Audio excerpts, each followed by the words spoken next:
অসুস্থ মাকে বস্তায় বন্দি করে জঙ্গলে ফেলে দেওয়ার সময় জনতার হাতে আটক ছেলে ও ছেলের বউ। দর্শক, বিস্তারিত জানতে যাব তাদের কাছ থেকে। ভাই ভাই ভাই, আসলে মূলত এখানে ঘটনাটা কি হয়েছে একটু বলেন তো। আরে ভাই, এই সম্পত্তির লোভে নিজের মারে বউয়ের কথায় এই যে ইয়ে থেকে ঘর থেকে বাইরে করে দিবে, বস্তা করে আন ফালাই দিব। কত বড় জানোয়ার আন চিন্তা করো। আপনার মা দূর করো না, আমরা সংসারে তো আমরা জামু চা তা করব, আপনার মা দূর করো না। একটা কথা বলবো না, এইগুলা কাজ করে কি? আমার শ্বশুরে এই ছেলে থাকতে আমার শ্বশুর কেন এনার নামে সম্পত্তি লিখে দিয়েছে? শ্বশুরে ভালো লাগছে দিছে, তোমার কি?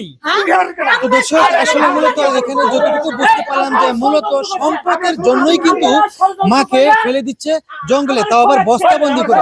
তো দর্শক, একটু থেকে দেখার চেষ্টা করবো ছেলে ও ছেলে বউর কাছ থেকে। আচ্ছা আচ্ছা আচ্ছা, প্লিজ প্লিজ আপু প্লিজ প্লিজ একটু শান্ত হন। আচ্ছা ভাই, আপনারই তো মা, তাই না? আমার মা। তো আপনার মাকে বস্তাবন্দি করে জঙ্গলে ফেলে দিচ্ছেন, এটা কারণটা কি মূলত? কি করুম, সংসারের মধ্যে কষ্ট হইতাছে, অনেক কষ্ট হইতাছে না, টাকা ছেলে ঠিকমতো টাকা দেয় না, কি করুম ছেলে? আমার কথা শোনেন, মা আমার যা খুশি করবো আমি করবো, ভাত কাপড় আমি দিতেছি, মানুষেরা তো কি মানুষ আমাদের লিয়ে ষড়যন্ত্র করে কিসের লেগে? চুপ থাকেন, শোনেন, আমার মাকে টাকা পয়সা কব্বরে নিয়ে যাবে। হ্যাঁ, আমার বাপের সম্পত্তি, আমি বাপের একমাত্র ওয়ারিশ। বাপ যদি সম্পত্তি আমার জন্যই তো করছে, নাকি আমার জন্য করে নাই? এই বেঈমান ষড়যন্ত্র করে কি করছে? আমার বাবার সম্পত্তি সে নিজের নামে লিখে লিছে, নিজের জান্নাত নষ্ট করে। আমার সম্পত্তি আমার মার নামে লিখেছে, এই সম্পত্তির ভাগিদার তো আমি। কবে লিখে দিবি? আজ দিই, কাল দিই, প্রতিদিন 500-400 করে ওষুধের বিল কাটতেছে। আমি এই বাড়ি পোলারবো, আমি পোলারবো, ঠিকমতো ভাত পাই না, ঠিকমতো কাপড় পাই না, কিচ্ছু পাই না। এই বুড়ি সব টাকা ব্যাংকের ভিতরে জমা থুয়া দেয়, এই বুড়ি লেগে কিচ্ছু করতে পারি না। আচ্ছা ভাই, আপনার সাথে একটা কথা বলি, আপনার মা যদি ব্যাংকেও জমা রাখে সেই টাকা তো আপনারই থাকবে নাকি? উনি তো অন্য কোথাও নিয়ে যাবে না, তার জন্য আপনি ভাই আবেগ দিয়ে জীবন চলে না। আমি যদি এখন শান্তি না পাই, মার টাকা বাবা মার টাকা যদি এখন আমি ভোগ দল না করে পারি, আমি কি তার মতো বুড়িওলি ভোগ দল করবো? এগুলি সবে পাড়ার লোকের ষড়যন্ত্র কিছু আমার মা এরা সম্পত্তি দিয়ে টাকা পয়সা নিয়ে এরা মনে করেন যে এই হাওলাতে 10,000 এই হাওলাতে 10,000।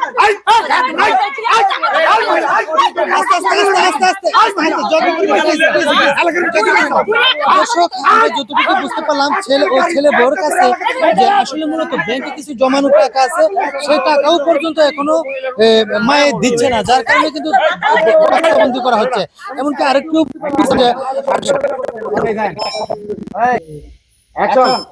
তো দর্শক, আমরা যেমনটা জানতে পারলাম যে আসলে মূলত মায়ে নাকি ব্যাংকের টাকা দিচ্ছে না, এমনকি সম্পদ দিচ্ছে না, যার কারণে কিন্তু আজকে বস্তাবন্দি। তো এখন চলে যাব মায়ের কাছে।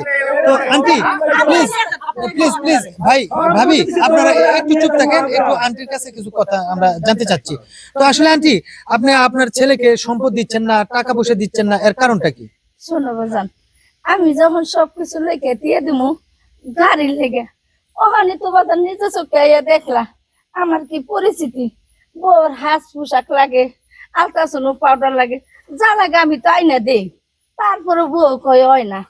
ওখানে আমি এগুলা দিয়া যদি শেষ করি, তাহলে আমার বাকি জীবনটা আমি কেমনে কাটাবো? কি লেখা দেওয়া যায়? তুমি তো 2 দিন বাদে মরেই যাইবে। তোমার বাসা আপনার জামানা তো একটা ছন হইলো হয়ে গেছে, আর এক জামানে কি একটা ছন হইলে কয়? হ্যাঁ, সম্পত্তি থাকতে আপনাকে যে অবস্থা, সম্পত্তি রাখলে তো একবারে মাইরেই ফেলাইতে।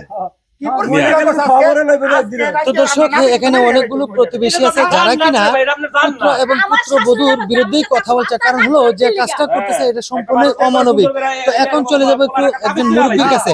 তো দর্শক, আমরা চলে যাচ্ছি মুরব্বীর কাছে। আচ্ছা কাকা, এখন যে পরিস্থিতিটা সৃষ্টি হয়েছে, এখানে মাকে বস্তাবন্দি করে ফেলে দিতে চাচ্ছে আপনার পুত্রবধূ আর পুত্র দুইজনে মিলে, এখন ওনাদেরকে কি করবেন আপনারা? ওনারা যেই কাম করছে এই কাম কোন মানুষের জন্য না করে, ওদের এমন একটা শাস্তি হওয়া উচিত। ওদের যেভাবে অবস্থা পড়ছে, আমরা এলাকার সবাই রাখবো ডাইকা হাইরা, চেয়ারম্যান ডাইকা এইটারে আর কুলার বরে বস্তার মতো বইরা গাঙ্গ ভাড়াই দেয়, আমার তৃপ্তি মিটবো না। কারণ চুপ করেন, আপনারা কথা বলবেন না।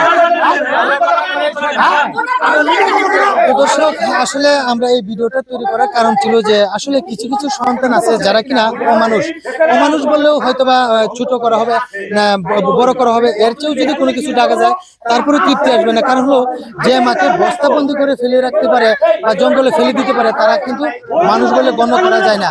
এই ধরনের কিছু মানুষ আছে সমাজে, এদেরকে চিহ্নিত করেও অবশ্যই তাদেরকে আইনের আওতায় এনে ভালো একটা দৃষ্টান্তমূলক শাস্তি দিতে হবে, তাহলে অন্যান্য যারা এরকম আচরণ করে তারাও কিন্তু মানে শিখতে পারবে। তো দর্শক, এই ছিল আমাদের ভিডিও। যদি আপনাদের কাছে ভালো লেগে থাকে তাহলে অবশ্যই লাইক কমেন্ট শেয়ার করে আমাদের পাশে থাকবেন।